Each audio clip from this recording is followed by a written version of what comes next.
It looks like everyone's making their way in. I'll go ahead and get started with our announcements and a little housekeeping at the top. Thank you so much for joining us today for this session. We're really excited to have Chris Meyer here with us, share some really great information.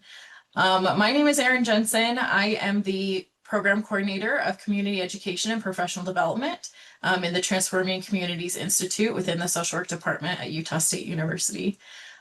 This session is being recorded and will be shared on YouTube in the following week. So if you want to come back and reference it, you'll be able to find it at the TCI YouTube page. As you're listening today, please be sure that your Zoom name matches what you're going to want on your continuing education certificate. This is how we verify attendance, so it's really important that we know who you are. In order to receive a continuing education certificate, you must complete the follow-up survey that I will post in the chat at the end of the session and then also send via email. And the number of hours that you receive on that certificate is based on the time that you spend in this Zoom session today. If you have any questions during the session, you can enter them in the chat. I will be moderating that. Or if you want to just unmute and ask Chris directly, that's also fine. At this time, I'm going to provide the land acknowledgement for Utah State. As a land-grant institution, Utah State University campuses and centers reside and operate on the territories of the 8 tribes of Utah, who have been living, working, and residing on this land from time immemorial. These tribes are the Confederated Tribes of the Goshu Indians, Navajo Nation, Ute Indian Tribe, Northwestern Band of Shoshone, Paiute Indian Tribe of Utah, San Juan Southern Paiute, Skull Valley Band of the Goshu, and White Mesa Band of the Ute Mountain Ute. We acknowledge these lands carry the stories of these nations and their struggles for survival and identity. We recognize elders past and present as peoples who have cared for and continue to care for the land. In offering this land acknowledgement, we affirm Indigenous self-governance history, experiences, and resiliency of the Native people who are still here today. And with that, I'm going to go ahead and turn over our time to our presenter today, Chris Meyer. Thanks, Erin. And thanks everybody for coming on a Friday. I know you could have chosen to escape on a long weekend, but here you are learning about facts, values, and limits. So hopefully, I don't know if I'm going to say it's going to be a fun time, but I'm going to do my best. So I wanted to start to kind of set the tone for today. And so for those of you who don't know me, like this is totally something I would do. So I don't know how your day's going, but mine started off with, I was going to go to my kid's passport appointment to renew his passport. I showed up to the Logan, I'm up here in Logan, to the post office, and I'm like ready. His dad's coming with him. We're all ready. And I see this other couple go in with their birth certificates and a baby. I'm like, well, that's weird. It looks like they're going to a passport appointment, but mine's right now. So I go back to my thing and I'm scrolling. Well, guess what, you guys? There's a Logan in Ohio, and I made an appointment in Ohio. So that's how my day has started and how it's continued to go. So now I'll never do that again. I'll never make that mistake. And now you know to also not make that mistake. So anyways, so that I'll share my screen. And hopefully, you know, if nothing else, it made you giggle to start your day. So, well, I guess it's lunch, but still. So just a little bit about me now that you know that I can't properly make appointments for my child. So I'm an associate professor here in the social work program. I've been here at USU for about 8 years. And I'm Logan based, but I'm also an extension specialist. So as a specialist for extension, I'm charged with creating programs, applying for grant funding, evaluating programs, things like that. So this is where this really comes into play. I've been doing sex education work for about 5 years. Today you just have me presenting, but normally there's a whole group of us. I'm always Julie Gaston, the public health program, has been my partner in crime for many years.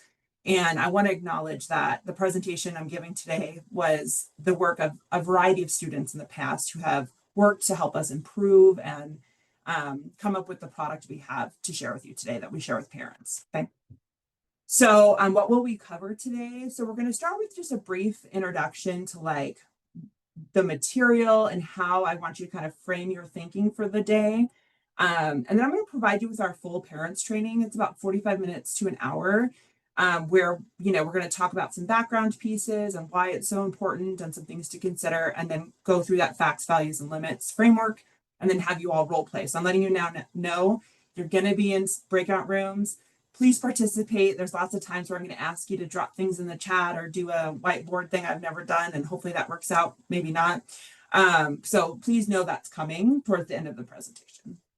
And then we're going to wrap everything up with, then now that you've had this parent training, how are you able to use that in your practice, right? Because we want to be able to, for practitioners to be able to understand, well, how can I use it then with clients and parents and families? And then we will have a little bit of like a resource handout that we give to parents and families and stuff as well that we'll share. A few definitions. I want to make sure we're all on the same kind of common ground of thinking. We use the word parent kind of generically, and we'll use caregiver as much as possible, but sometimes I get into like the parent word and I can't let it go. We really mean caregiver. So it's anyone who's caring for a youth. It could be someone that like is raising their grandchildren or kids in foster care. It could just be like, I'm an aunt and uncle and I'm kind of interested in how I can talk to my, niece and nephew about it. It's really any trusted adult who has interactions and are responsible for a child's well-being. Okay. And then the other thing is for sexual health, we really like to use the World Health Organization's definition. So it's a state of physical, emotional, mental, and social well-being in relation to sexuality. Really, like, we like to go the stance of sexual health requires a positive and respectful approach to sexuality and sexual relationships. So it's less sex positivity, not shaming, things like that, and really focusing on consensual experiences and making sure that parents and youth know that that's the place we're coming from. So we are using the facts, values, and limits framework. I just want to orient you to that before we get going today. It comes from sex educator Amy Lang. I have some of her books. She has a website. I'll share that link in the chat later on. But I do want to point out, like, I know that coming from academia, we're like, oh, evidence-based is the only thing we can do in the world. It's the most important thing. Well, this is not an evidence-based framework or approach. It hasn't been going through like robust randomized clinical trials, but we have piloted ourselves with parents, and we find in Utah for our very unique group of like we have parents from a variety of backgrounds and cultural beliefs and things like that. This framework works really well for them because each person can choose their own way of thinking about communicating with their youth. So just know though, it's not evidence-based, like you're not going to find a ton of research about it. But we found it's worked really well with adults, with parents. Like I said, it's applicable to parents with different backgrounds. So we've had LGBTQ parents on these trainings and they're like, yep, that's great. These work for my kids as well. We really encourage parents to think about what's medically accurate information versus like what's a value and a belief that's separate from what is like actual fact, right? So we really encourage parents to stick to facts when they're talking about those sexual behaviors. And it really allows parents the time ahead of time to think about like, well, what are my limits? Like, what are the things I'm going to tell my kids they can and can't do as a parent, what I'm comfortable with, right? What are our family rules? Why do I think that is? Like, really allows parents to think ahead of the time, if they can, about how this conversation could go with their kids. Okay. So what I need from you today, like I said, participation would be great. There'll be times I ask questions. You can put things in the chat. Pretend I really want you to like channel your inner parent, guardian, role model, family member, whateverness you come from, and really, think from that kind of approach today. And I really think throughout, like, well, how am I going to apply this to my life? Like, you're here for a reason. You wouldn't have come to this presentation if you weren't at least a little interested. So beyond your, in addition to your professional role, how else might you apply this in your life? So I encourage you to think that through. All right. That is kind of our pre-portion. Any questions or anything I can clarify before we get going? Not that I can see the chat, but. Okay, I don't see any chats or anyone getting excited to unmute themselves, so I'll keep going. All right, so if I can get it to go forward. So let's go and just jump in. So we're going to do introductions first. That's why I didn't do introductions already as our group. So like I said, I'm Chris Meyer. I have an 8-year-old. I'm a single parent. I have thought a lot about having conversations about sexual health and things like that already. He asks me questions sometimes and I'm like not always prepared for them, which is funny because I'm here doing these presentations and this is the work I do. And so I would like you all to share your name, where you're joining us from, maybe in the chat, and then what was your favorite dish as a kid? So we can get to know each other a little bit. You don't have to unmute yourself, you can just put it in the chat. Don't be shy. I don't know if I had a favorite dish as a kid. It was probably like Oreos. That's not even a dish, you know, it's candy or a cookie.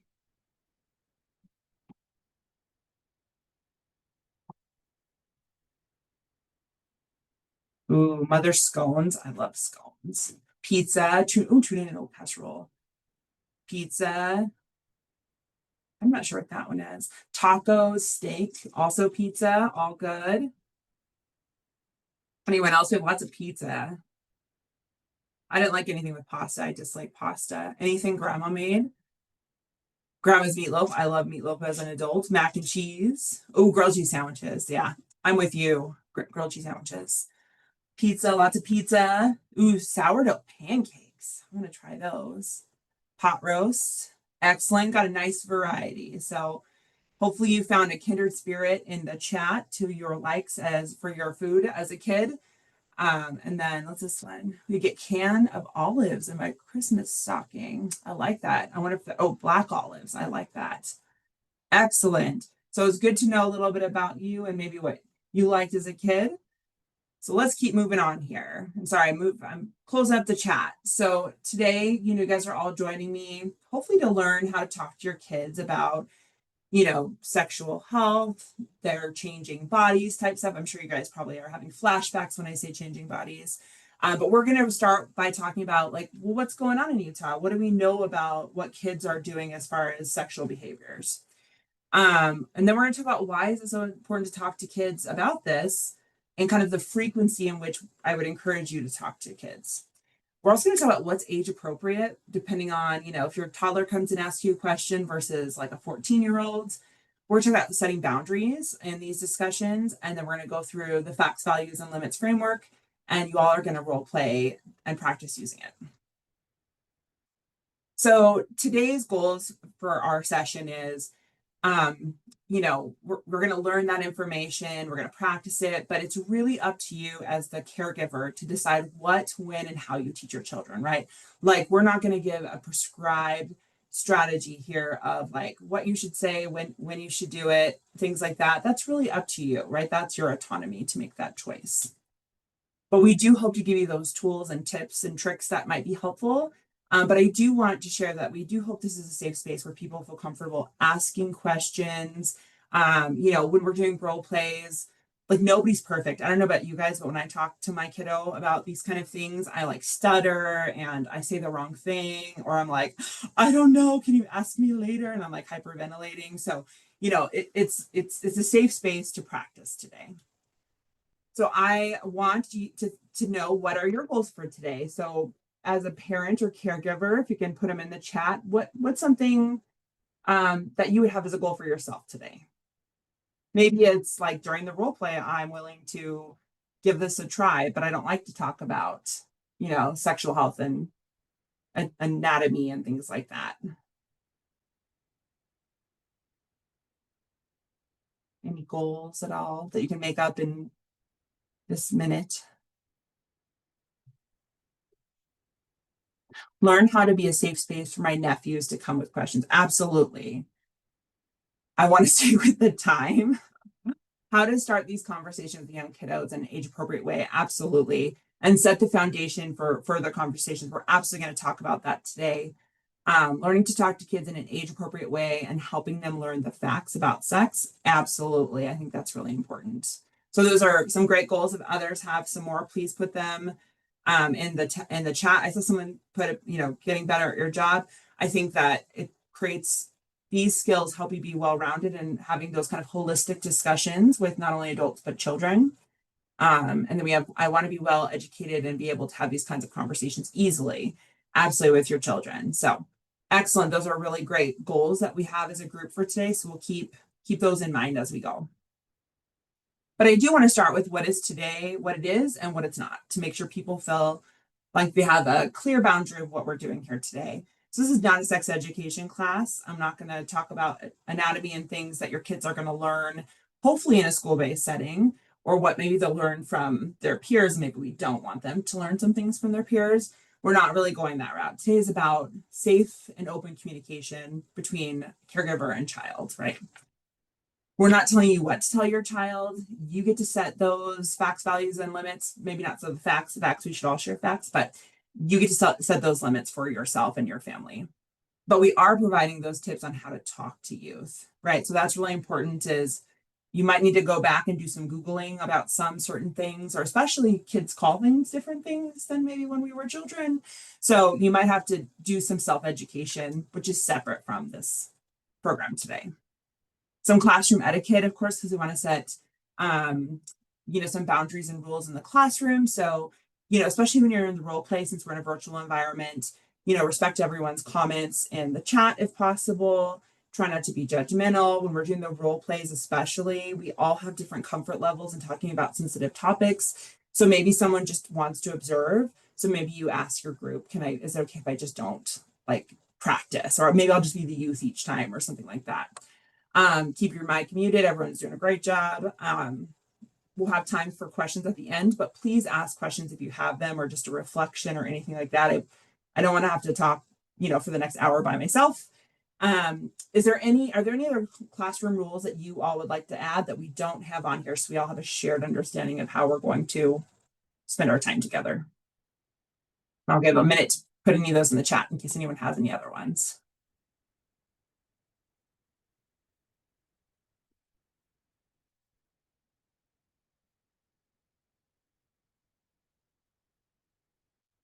Okay, I don't see any other classroom rules. So if anyone has any, please feel to drop them in the chat as we go as well, because we want to make sure everyone feels like this is a safe space for them to learn and to have those tough conversations. All right, so we will keep going. So we're going to skip this activity because we basically just did that virtually.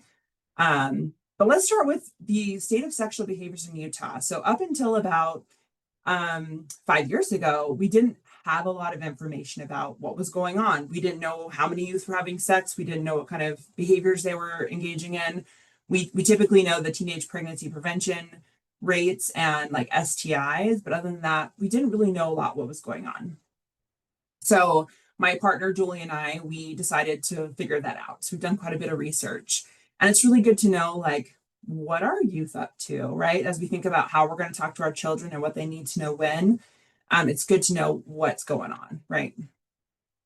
So the first thing people always want to know are are people in Utah, are youth having sex, right?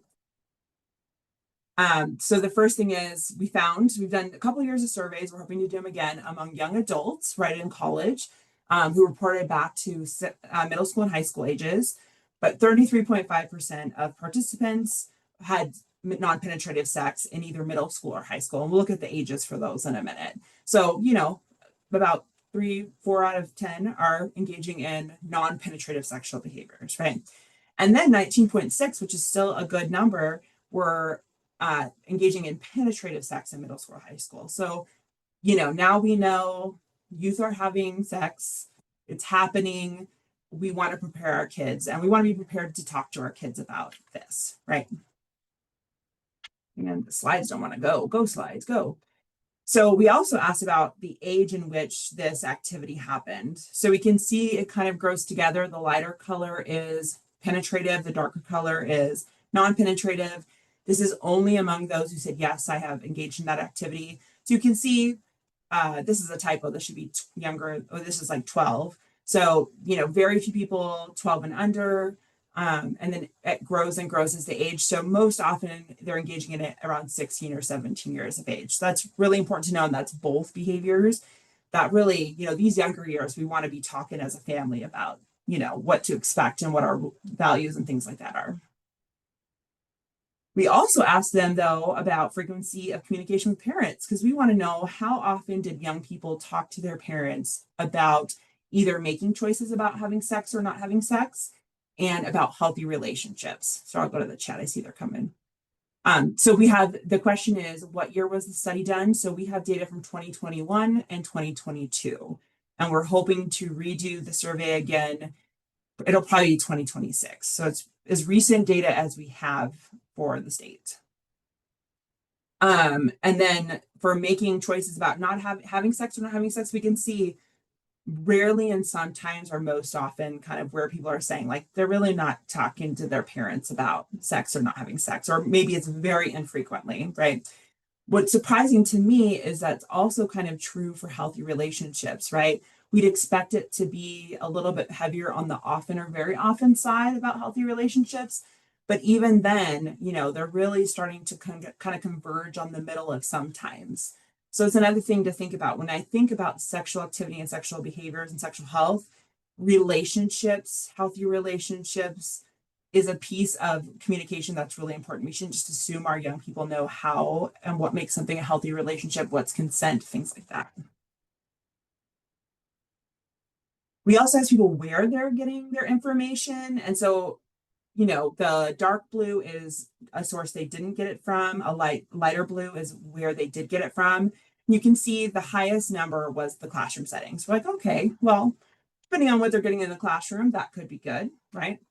The next is friends. So it's like, well, not friends might not always have the best medically accurate information. And then we see internet searches and then come parents. And so what's really interesting when we've asked them questions, I don't think we included it in this section, but we asked them who like their preferred source of information, and family and parents are among the highest. So definitely in Utah, we have this perception that parents should be providing us with that information in the home, but we're seeing that, they're not even in the top 3 of where they got their information from. So it's really important that, there's a discrepancy between the values and preferences we have here and what young people are actually getting or doing. So it's really important as parents and caregivers that we are ready to engage in that conversation at some point. We'll talk about that. It's also really important. So this is not our specific research, but other research. Let me get our faces out of the way here. That youth who feel connected and supported by families are less likely to engage in sexual activity and become pregnant. So, right, those are protective factors that are built in families against teenage pregnancies. So that's really important. And one thing we're going to talk about is frequent conversations, like making sure these aren't one-time conversations. It's really important to support our young people by being open and honest with them, but also not shutting down conversations and have frequent communication with them. All right, so now we're kind of moving into why is talking with kids so important? So what do you all think? Why is this conversation so important? And I'll let you put things in the chat.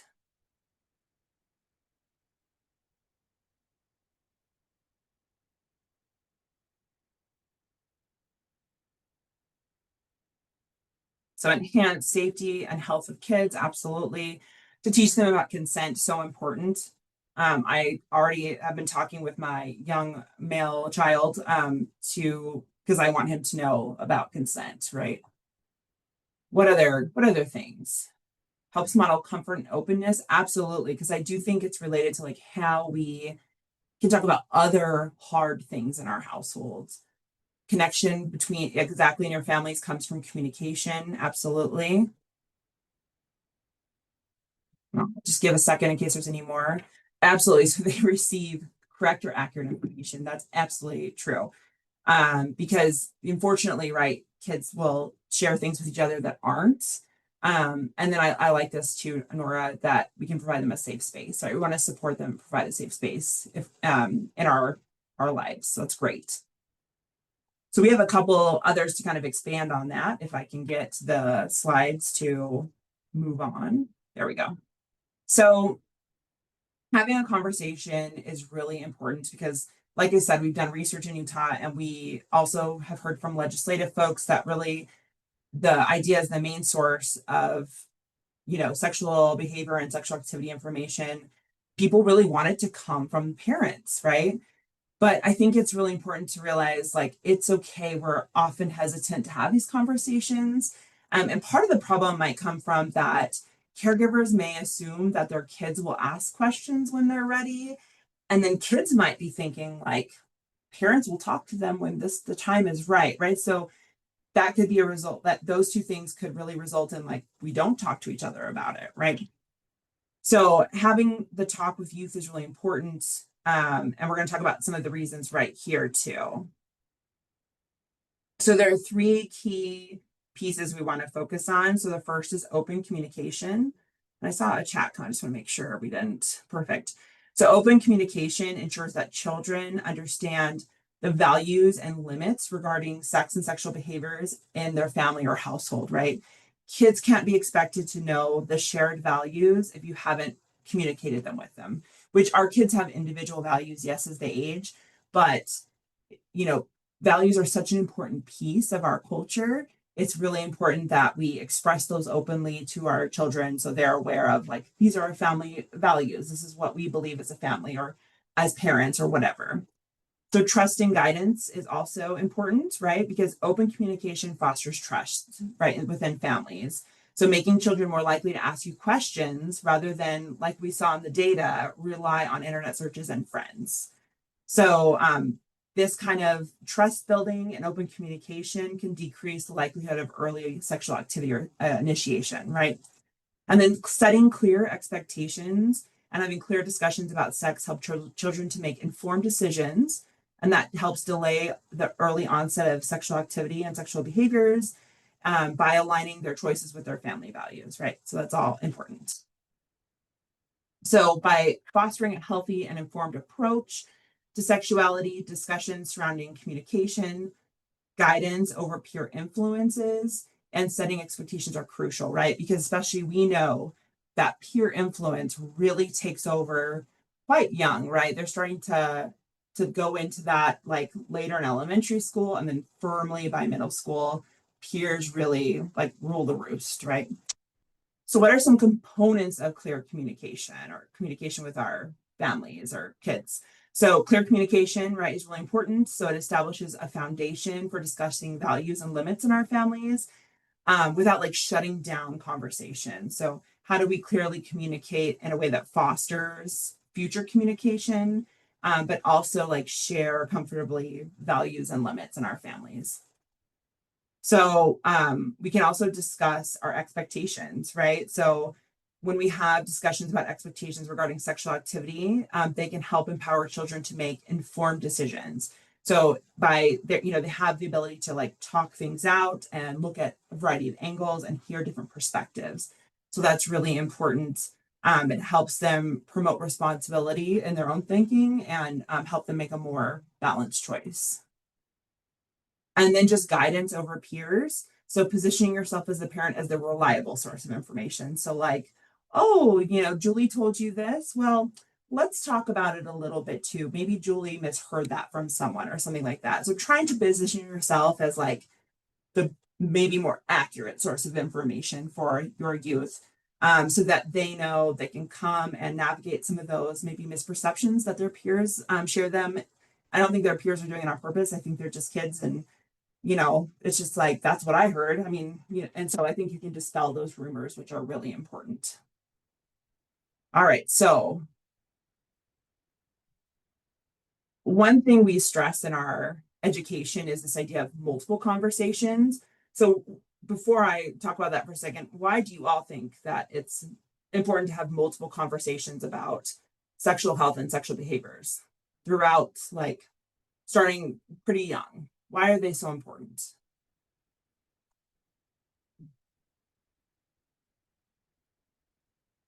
Going back to the chat here.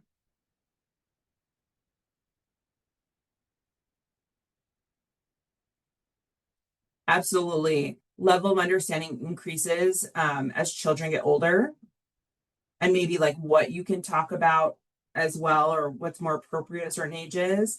Nora, I totally agree to keep the lines of communication open. Absolutely, right? Brad, yep, for sure. Brain development and all is continuing to evolve. Developmental stages impact their understanding as well as what they're actually interested in. Absolutely. Better understanding. Yeah, and I think, for me, I think like having those multiple conversations allows them to And I agree, Jen, the conveys an open door about the topic, but I think it's also like, instead of waiting until it's like, like so often our clients are in crisis. Like I feel like we get people who are in crisis a lot. And, by talking about it before something happens and maybe, role playing or talking or practicing, it gives our children an ability to like have already thought ahead about this. Maybe they can pre-make some decisions. Because we're not there to make their decisions for them. We want to give them the autonomy and encourage them to make the decisions they want to make. And I think Rebecca is spot on. So it's like wading into the ocean rather than throwing them in the middle of the ocean. Absolutely. Gives them some information to have as they decide what behaviors they're going to engage in. So yeah, and they will know the importance of it if you're consistent in communication. Absolutely. So really multiple conversations, again, it's up to your family to decide like when that conversation should happen. Do you wait for kids? I mean, and I even think about myself again, like as it for my 8-year-old, like he'll ask questions where I'm like, ooh, I'm not ready to answer that. We're going to talk about that in a second. But, I'm always saying, well, give me a minute to think about that. And we're going to talk about it in just a few minutes. Or, I don't know if you're old enough yet quite for this conversation, but maybe we can come back to it. But here's what I do want to talk to you about. And so trying to like focus on what's appropriate for his age without being like, we don't talk about that. That's just not something that it's acceptable. So trying to encourage them so he knows he always has a safe space to come ask me questions, even if they're kind of uncomfortable questions. And I think, Melissa, this is great. I have young adults now, but I recall that sometimes it would just come up naturally and normally. And that's where I feel like we're at too in a lot of households. And then it's how we respond to those that sets the tone for like future communication. So I think that's perfect. So let's then transition on to the talk. So I don't know if I didn't do a poll or anything, but like who remembers being given the talk? Like maybe people can do a thumbs up or something, or if you had a talk. I never got the talk. I feel kind of cheated. But does anybody we got I can't see, so maybe Aaron can, but I'm guessing oh my daughter called it the closet talk. That's great. But people, we usually got the talk and we think about it like the talk and like, oh, the talk is dreaded. And I see Chad saying no talk in our family. Yeah, same Chad. We didn't even like make eye contact. That wasn't like a thing. Um, yes, but it was awful. Okay. What are some things that everyone remembers from your talk? Is there anything that stands out to you for those of you who had a talk? Erin got it at when she asked where babies came from at 5. That's great. My husband and I gave the talk to our 3 children. Nice job, Nora. Liz says it was awkward. Ooh, picture book. We're going to talk about books eventually. Jared got a very medically accurate and clinical talk. Ooh, Jen, oversharing personal experiences on the part of my parents. Ooh, I'd cringe. I'd like be like, stop talking. My ears are bleeding. We had books from childhood. Yes, books like are can be very helpful, especially for younger children. I love very cringe. You are so up on the talks.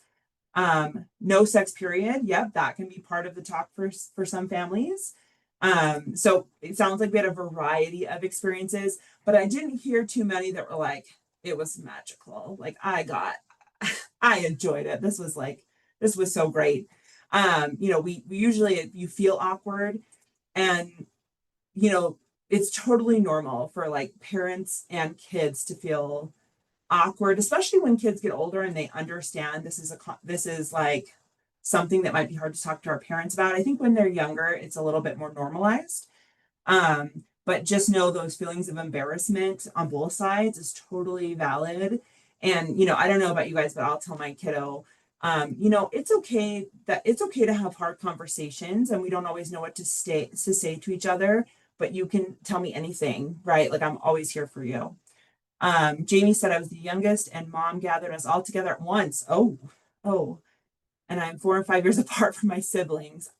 It does sound maybe, Jamie, like it was maybe not age appropriate. So that's something to consider in future talk ideas, right?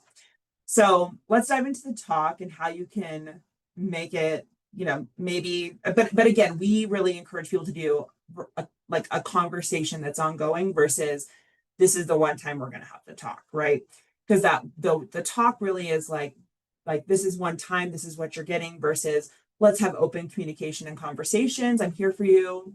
Let me hear what you want to know about, right?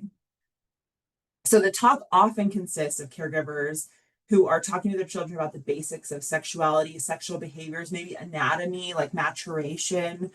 And you feel forced as a parent, like this is your obligation to like give them this basic information. But again, I think that we can really change and flip the talk around to something that's less clinical and a single time. It's something that we can do more like, let's talk about these things as they come up, maybe more naturally, like some of you talked about. So just, know that the talk is hard on both sides. And I think the more you do it, the more comfortable it gets, especially as your children get older as well, right? So we have a fun video that we want you to watch. This is actually from Australia, so you'll notice the accents and are a little bit different. But this one is definitely gonna give you some time to hear kids talk to their parents about sex. So I'm gonna go ahead and play it. Let me know if you can't hear the sound because I'm not so sure.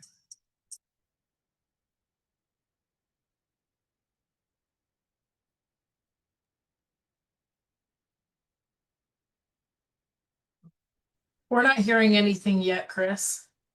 Yeah, we can't hear that. Can you hear it, Aaron? No. Okay, hold on. Hold on. Give me a second. Let's try this. This might be better. I'm not a technological genius, you guys. I'm sorry to say here. All right, let's try this.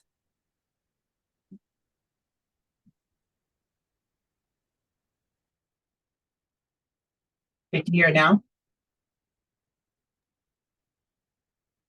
Does anyone know how to be smart enough to make the volume work? I might. No, I was just gonna suggest when you click share, there's a option that should show up on the side that says share sound. You just have to Okay. click that checkbox. Got it. You're the best. Thank you so Oh, much, perfect. Chelsea. You're welcome. Okay. Talking to their kids about the Yeah, birds and Robert? the bees. What do you think we're talking about when we talk about the birds and the bees? Relationships and like And what? You don't have to Sex. say it, do you? Sex. What do you think it's What about? do you think it's about? You can say it. Well, it's about sex. And it's probably a bit more than that. It's probably a bit more about how babies are made. And I suppose it's one of those conversations that it's natural, but it's a little bit, I suppose, a little bit awkward. Where do you think babies come from? you buy them online. You what? You what? You buy them online. So what do you know about sex? Well, I think Mum said once that she said, oh, to have sex with the person, you have to love them dearly and they have to love you back and you have to respect each other. Yep. And 9 months later, Little Jim pops out. little Jim pops out. Where did you learn that? Was that from Interrelate? Is that how they explained it? No. Interrelate? That's how I explained it. Where do you learn about it, do you think?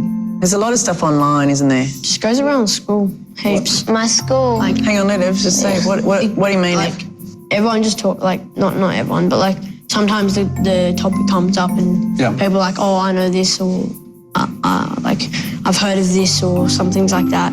What age do you think you should be educated about that? 12, 13, 14.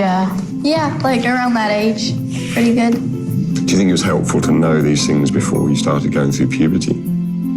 Yes. Why not, Luca?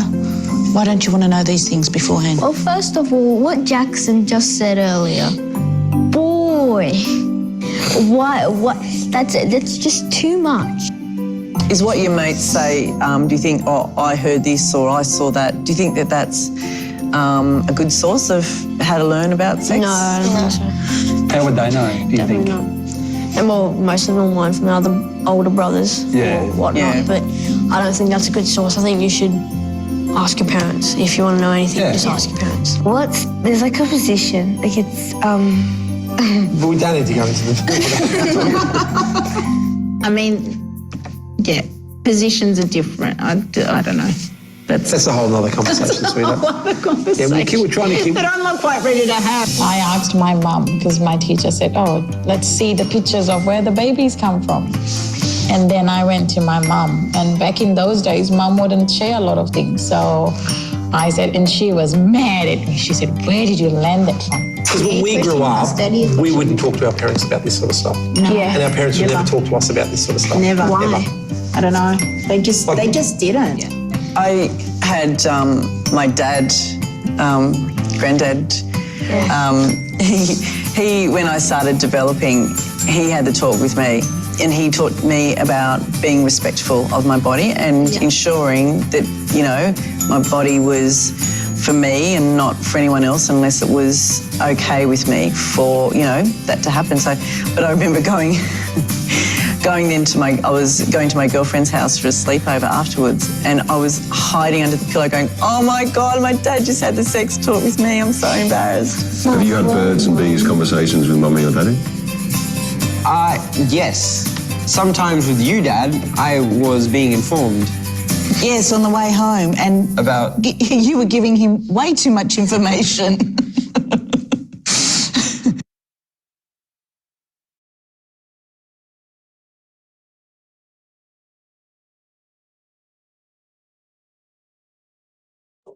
Sorry, I was muted. I was talking to myself for a minute there, but hopefully you guys all enjoyed that video. What were some impressions you had, or things you like that came up for you while you were watching the video? Sorry, I'm trying to share my screen again. What are some things that you noticed or that like really resonated with you that the parents or the caregivers talked about with their kids? I'll share something, Chris. Sure, go ahead, Nora.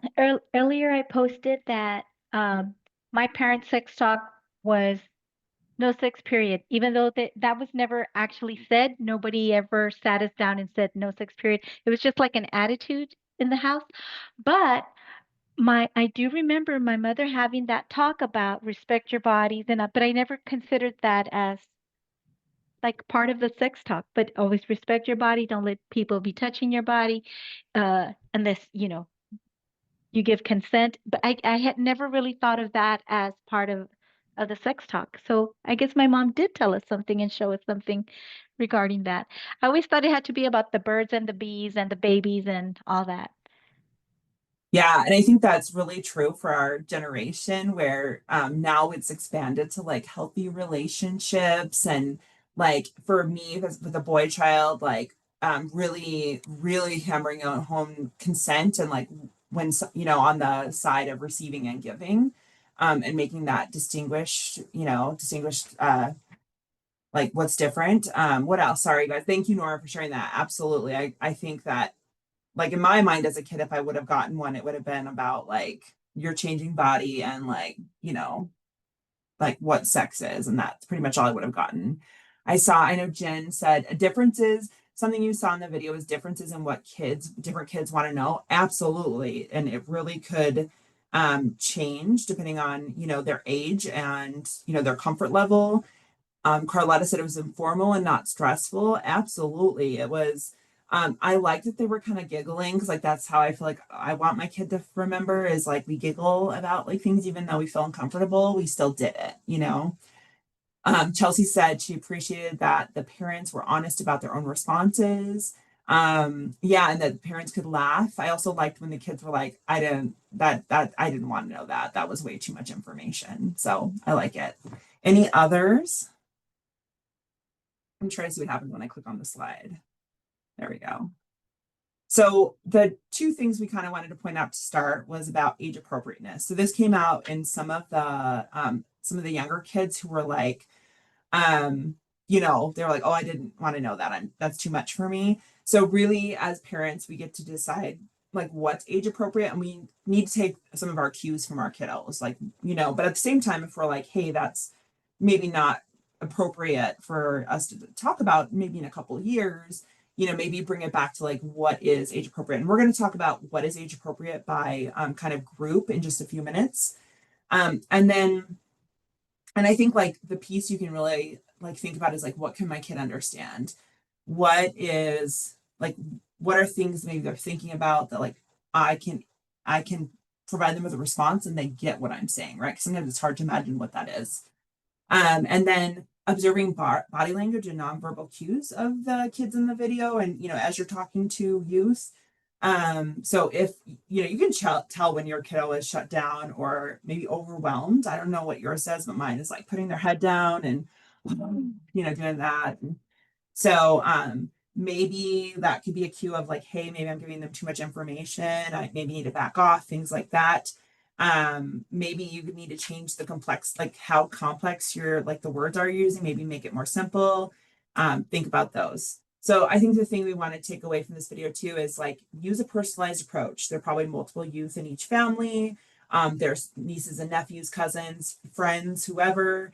So really make some customized discussion that are tailored to each of the children. I know like, one person said like there were 4 or 5 of us and I was the youngest and we all got it at the same time. And it's like, ooh, man, that must have been like, you probably didn't know what they were maybe talking about. So really customizing it so it makes the most sense by age group and by that child and what that child is able to communicate, right?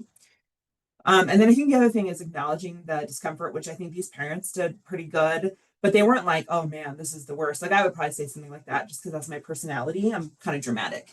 But, these parents did really good in doing the giggles and the small laughs and, but they were still looking at their child and at the youth and it's okay to like really also need a moment. So when you're struggling to figure out what to say, kind of like, ooh, I just need a second, give me just a second. And, acknowledge that discomfort and move on. And I think kids can see like, but I'm still trying to have this discussion. I'm not ending it. So anyways, hope you enjoyed that video. I find it's super, super fun. I'm just going to read Carissa. I think that's how you'd say it, Carissa. That's a really long chat here. My parents assumed I would learn everything from the maturation class, and I learned nothing other than that I eventually need pads.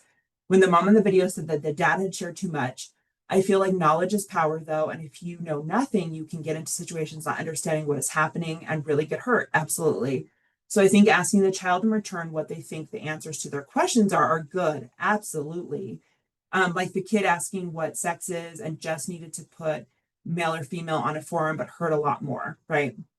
But then correcting any misinformation, allowing them to share that comfortable space to know they can always come to you and ask anything. Absolutely. And I do think we're going to talk about that in a second, but the idea of misunderstanding in conversations and how do we learn from our kids what they think something is, and then how do we make it more medically accurate and not like dismissing the friends who gave that information, but maybe like, oh, I think maybe they just misheard it.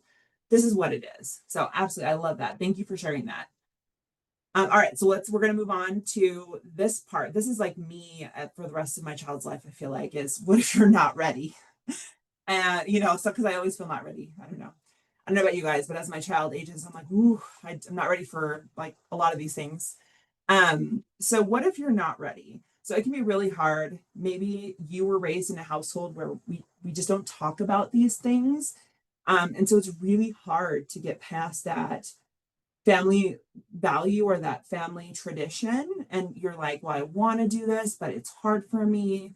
And that's okay. Like we cannot be ready. The most important thing is not shutting down the conversation. So really, when this comes up and you're like, ooh, this is just not I just can't do it. Right. So the first thing you can do is validate your child's curiosity, and say like, hey, I'm so glad you're asking this question. I'm so thankful that you trust me to come to me. But like, maybe you'll say something like, I'm not quite sure I know how to answer this right now. We're going to come back to this. I'm going to let you know when I have an answer. I need a few minutes. Right. And if you're like, this is not a discussion I could have, maybe it's very conflicting of your values, but you don't want to answer it in a way that like will really stop future critical conversations. Maybe another approach is, you know, I think this would be a good conversation to have with so and so, or maybe we can bring them in. Do you feel comfortable talking with them also? But, you know, because I do think there are some cultural norms that are really hard to get past from our families, and they make it really hard because they're so ingrained in us that this is the way something is, even if you're like, oh, I don't want to do this anymore. So just know, like, the biggest thing is like keeping that doorway open. I'm not telling you I'm not going to answer it now. We'll get back to it, I promise. I just need some time. So I've really gone to this with my family, with my kiddo. And it works pretty well, even like with silly things where I can't decide if I want to let him have a friend come over. I'm like, I just need a minute, give me a minute. So anyways, here's just an example. I already kind of walked through one of what this could look like. Another thing is unsure and uncomfortable. Like, what if my kid asks something I don't know? So this is where it comes up of idea of like, does the kid already know? Maybe that can help us. Maybe we need to do some Googling. Maybe we're gonna use ChatGPT or AI, which we want to be careful with that because ChatGPT and AI aren't always giving us the most accurate information.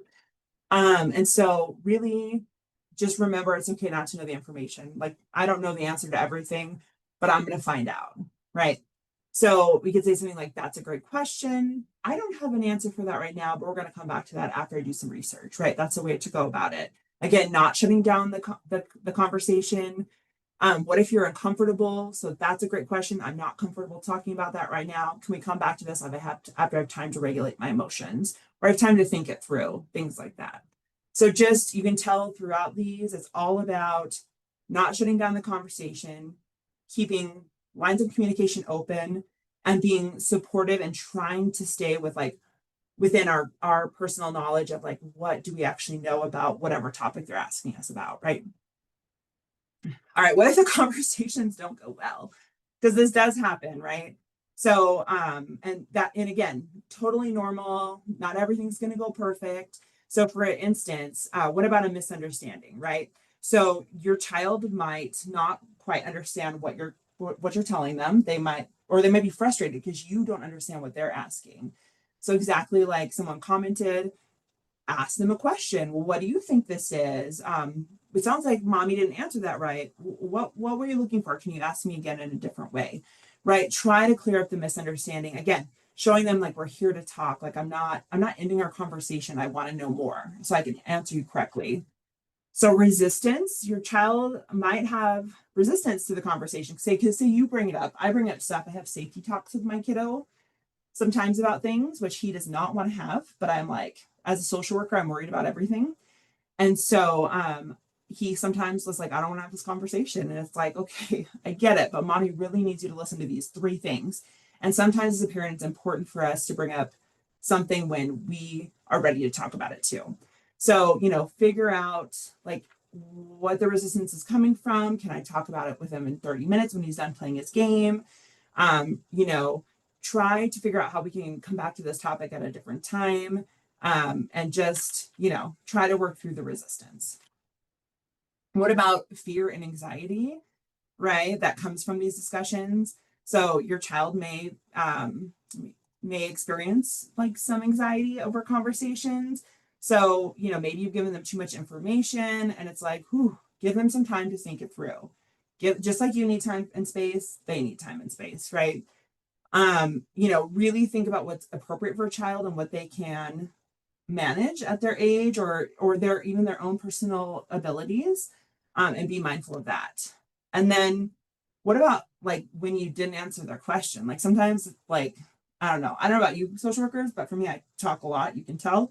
And sometimes I don't answer questions because I'm like so excited to tell my story. So, after you have it and you're like, oh, well, I totally didn't answer their question, make sure you're going back and like saying, hey, friend, or, for your child, you're not going to call them friend, but, like, oh, I noticed I didn't answer this fully. Can I take 5 minutes and tell you what I was thinking? And making sure they feel like you're not dismissing their question. Okay. So, all right. So we're getting to the role play and to the facts, values, and limits part. I'm going to keep moving as fast as possible because, I'm talking too much. So boundaries, we're going to keep going through. There's an activity, but boundaries, right, are really kind of set a limit to the conversations and what we feel like we're ready to have or not have. So example of like using a boundary, if your kid asks, what's a wet dream? You can say, you know, that's a really good question, but I don't think I'm the best person to talk about that. Let's ask so-and-so, right? So you're setting that boundary, like this question isn't for me. I don't think I'm the right person to answer this question. Can we ask this other person, right? So we've kind of talked about boundaries in other ways today, so I don't want to spend a ton of time on it. All right. So really quick, age appropriate learning, right? So this is what we've talked about as well. So I just want to give you some clear guidelines on age appropriateness and what kind of research shows is like the appropriate thing to be talking about by age and stage. So toddler stage, there's some really great books out there for younger kids. And I have Amy Lang's Birds and Bees with Your Kids, and she has a whole section at the end with a list of books by age and stage. So this is a really great book. I as a parent, I really appreciate it. So for toddlers, this is where we can start doing good touch, bad touch, start talking about consent. Really, it's more about modeling like what are appropriate behaviors, things like that. When they're toddlers, we really encourage people to use correct and anatomical names and not call things like another name, you know? So it's really important because that normalizes sexual health conversations as they age, and it helps them have a healthy attitude about their bodies as they age as well. And then at that age, we're advocating for our kids about they don't want to give you a hug, friend, sorry, or, you know, that's really tough for kids right at that age where other kids come up and just are in their space and stuff like that. So trying to also advocate for them and their safety during that stage. So preschool is about 3 to 5 years old.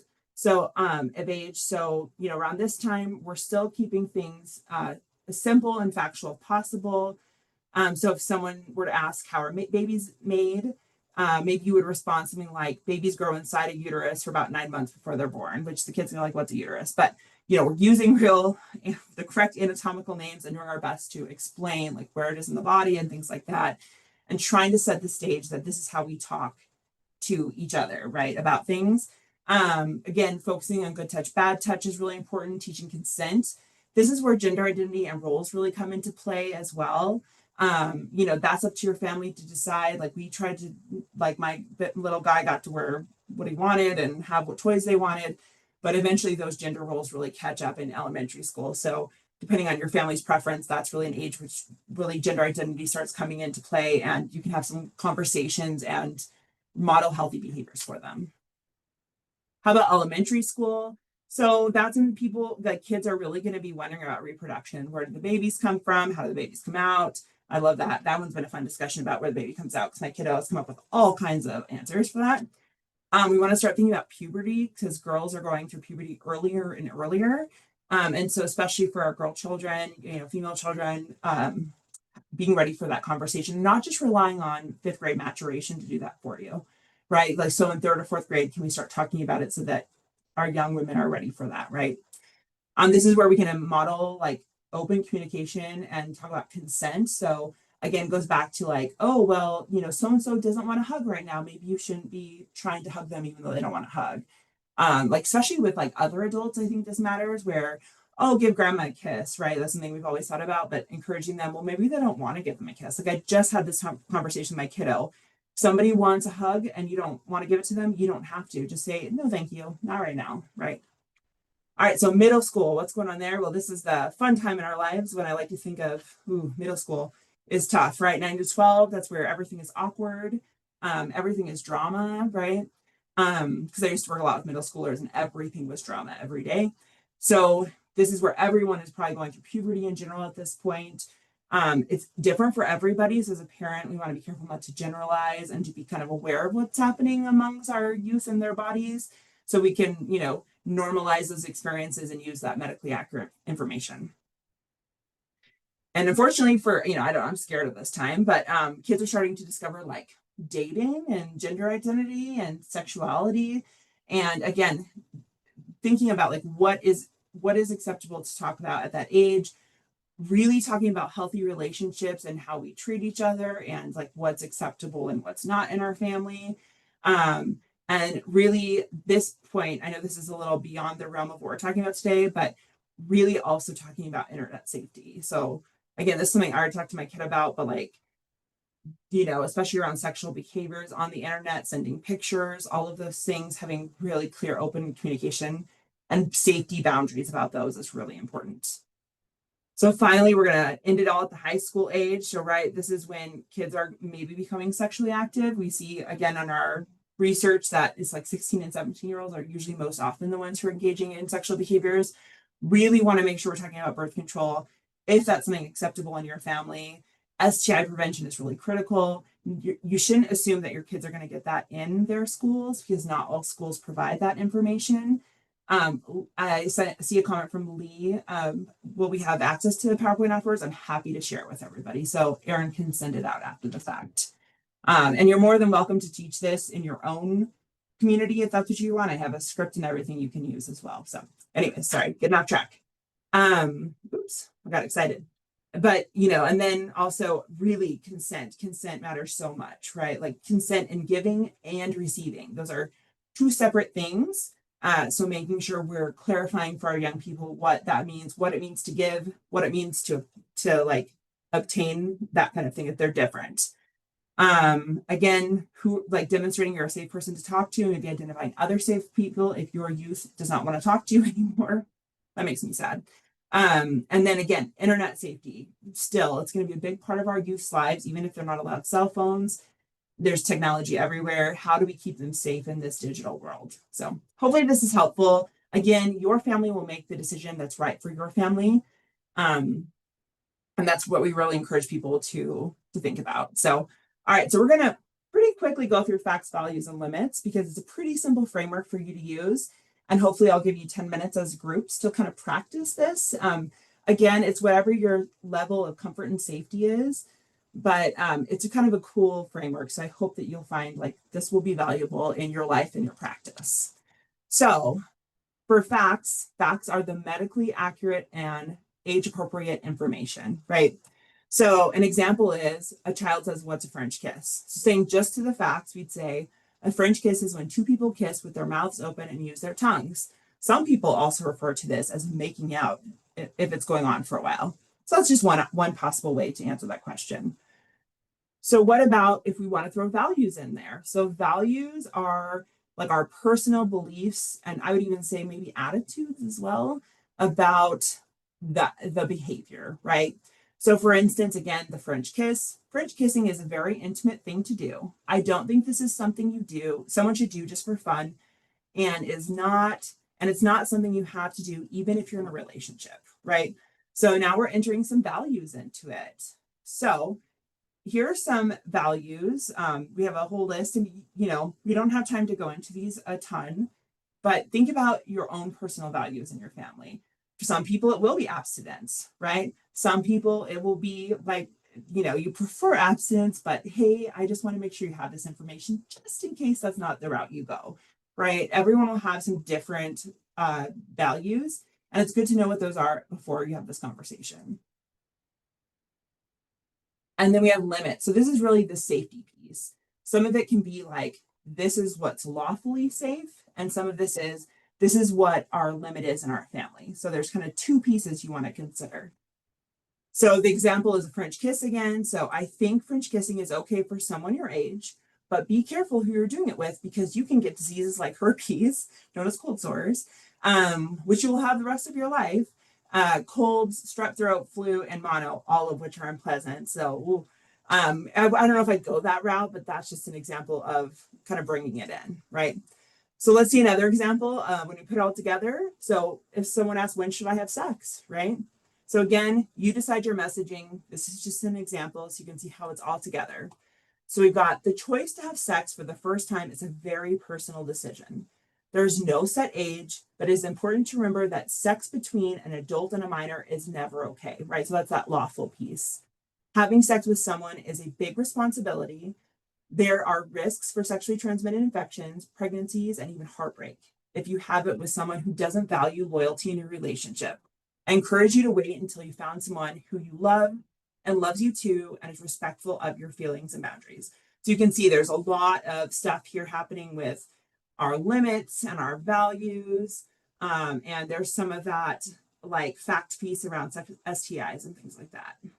And another way to answer this question with different values is, I believe that having sex with someone should only be done between two consenting adults that are married to each other.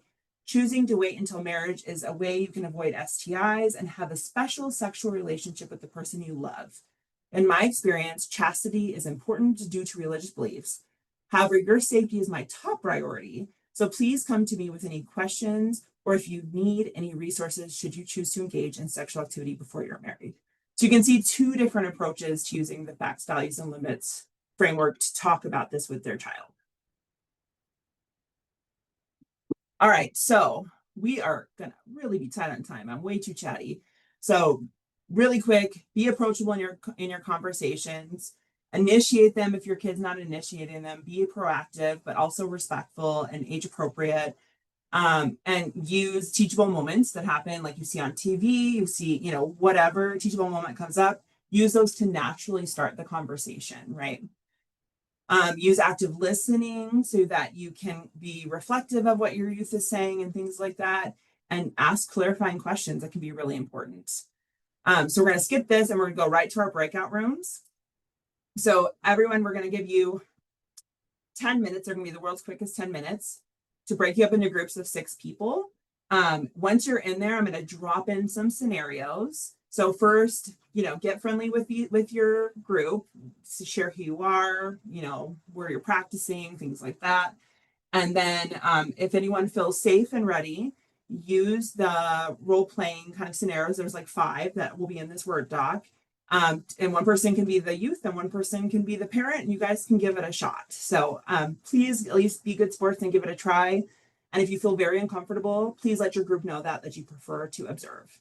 So with that, we'll break you out into rooms. Erin, are you working on that? Yeah, are you ready? I can open them now. We're ready. So please go into your group, make some friends, and giggle at each other. So like the video.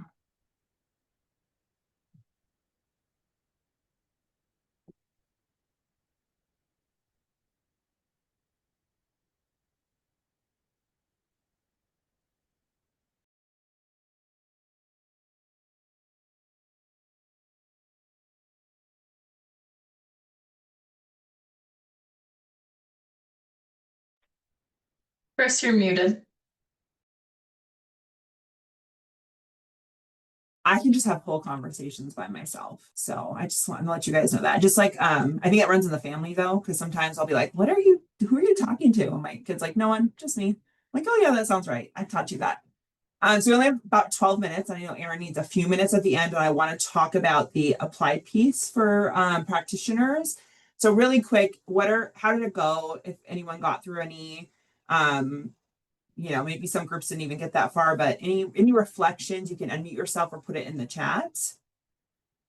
I know we had issues with the scenario cards, as it would not open because I got back into my group and they couldn't open it. So I had to share my screen, but maybe you made up a scenario.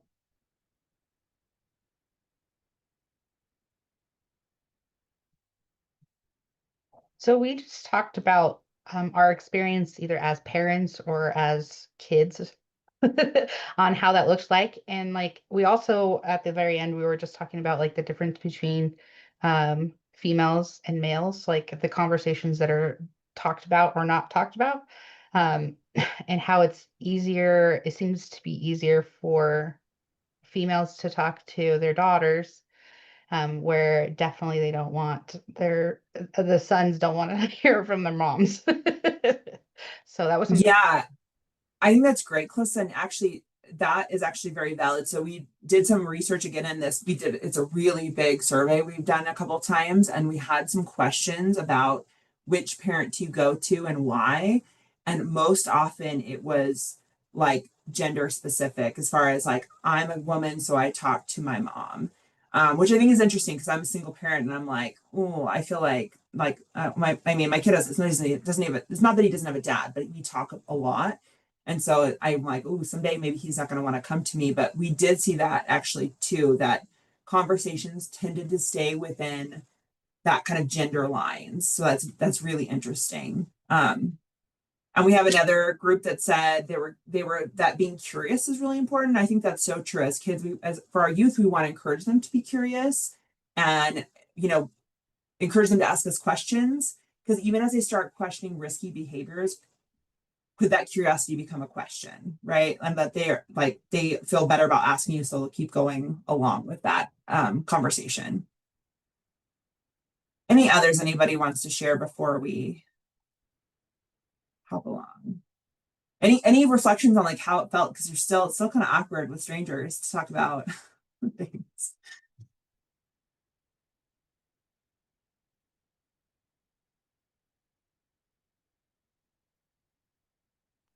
Nope, that's I have okay. a comment. Go ahead, please, Amberly. So in our group, we didn't get to answer the question. But it was read the very last question of, how do I have safe sex when I'm ready for it? And my immediate gut feeling was, oh my goodness, like I need to shut that down, right?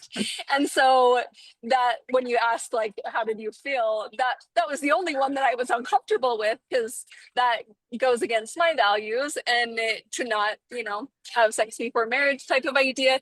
And so I just thought, oh, that is something that I need to work through. And just like you said earlier in the webinar, of to not shut down those conversations, and that's so important.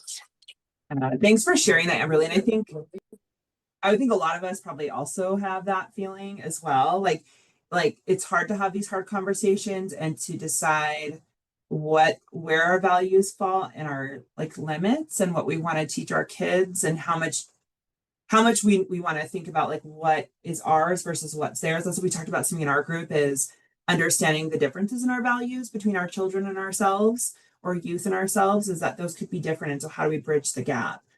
So I think that initial response, like to my kid will ask me something and I'll be like, I don't know. And, I get all nervous and stuff. And I'm like, let's talk about like K-pop Demon Hunters or whatever. Let's do that. So that I absolutely, and I think that what you'll find is when you're working with parents and families, because we're going to transition to that so that we can talk about it for the last like 5 minutes here, that's what parents and families will feel as well, right?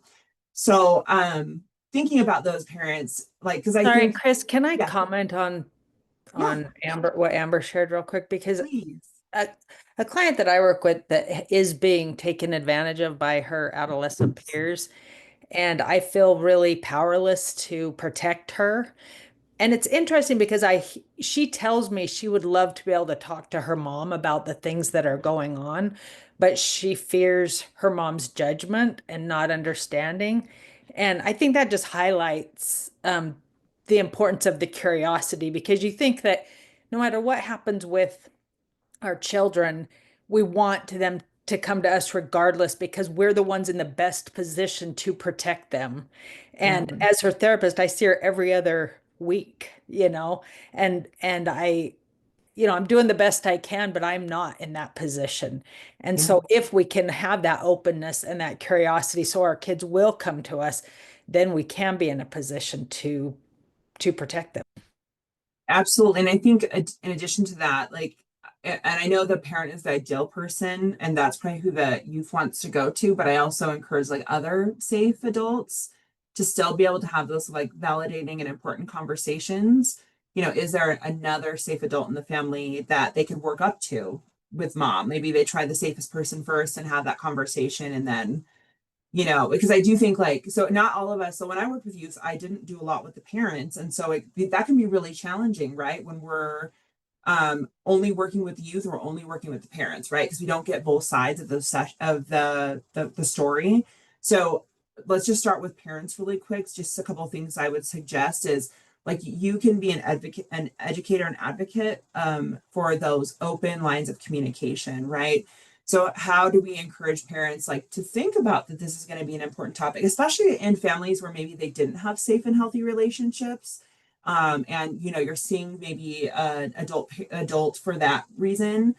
How do we ensure we're talking about that, and that they're thinking about how that's impacted their children, right? About safe and healthy relationships.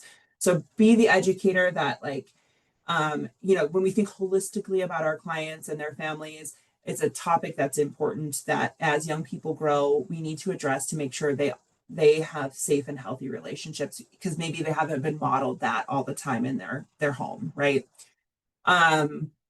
Encourage them to model for their youth what they would like to see out of their youth, right? That's one way. If they're not communicating very well, like how can we encourage parents to model those good behaviors for their young people?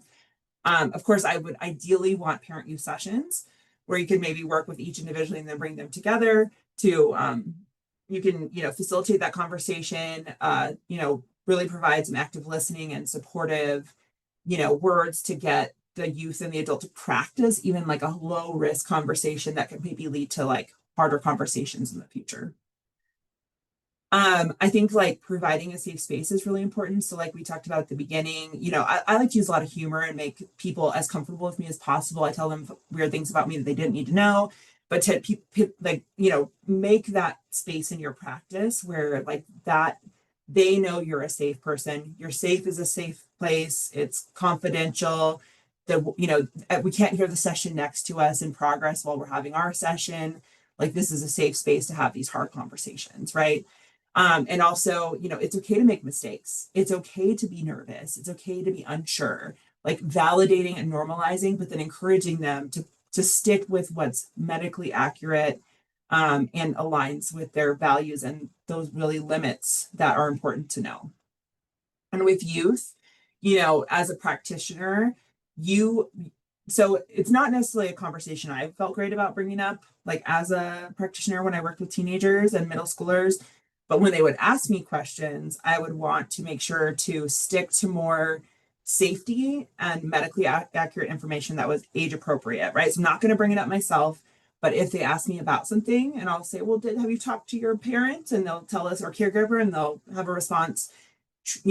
I would stick personally as a practitioner with what's medically accurate and what is a safety issue, like in my response to them, right? Because I don't want to inject my values. Maybe you can ask them about their values, but it's not about you, it's about them, right? And them exploring whatever question they came to you with. And really, like the thing that came up in our group was talking about the dissonance or the difference between their values and their family's values. Those are different things.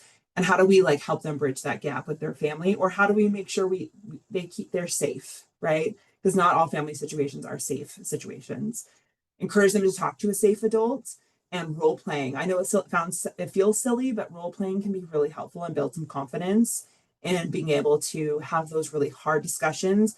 And again, you can start with other topics that aren't so like hard and then build up to harder topics, right? So I know we're out of time, Erin. I will stop speaking. Thank you guys so much for coming. I am happy to share these slides and anything else I can share with you. So thanks for coming. Thank you so much, Chris. This was a wonderful session. I think we all learned a lot and took a lot away from that. Thank you so much for your time and sharing your expertise. I just put in the chat the link to the survey. As a reminder, to receive your continuing education certificate, you must complete this survey. Those certificates are typically sent about 2 weeks after this event, so you can look for that in about 2 weeks. And then I did want to share our next session is going to be on Friday, August 22nd from 12 to 1:30. And the topic is Navigating End-of-Life Care, a compassionate guide to working with older adults. I'll have the registration link for that in the follow-up email that will go out as soon as I have Chris's slides to share. So thank you, everyone. Have a good afternoon. And again, thank you so much, Chris, for sharing your time and expertise with us. Thank you. And Erin, I'm also going to include a resource page that I have with some information. So awesome. Thanks so much.